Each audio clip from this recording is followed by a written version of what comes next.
భద్రాచలము పుణ్యక్షేత్రము అంతా రామమయం. భక్తుడు భద్రుని కొండగా మార్చి కొలువై ఉన్న స్థలం.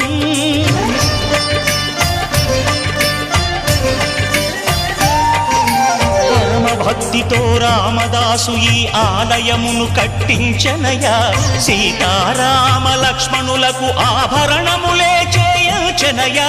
పంచవటిని ఆ జానకి రాముల పర్ణశాల అదిగో.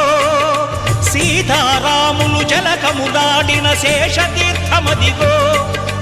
రామ భక్తితో నదిగా మారిన శబరి ఇదేనయ్యా.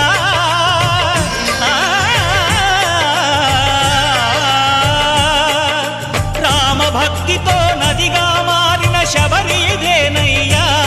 శ్రీరామ పాదములు నిత్యం కడిగే గోదావరి అయ్యా. ఈ క్షేత్ర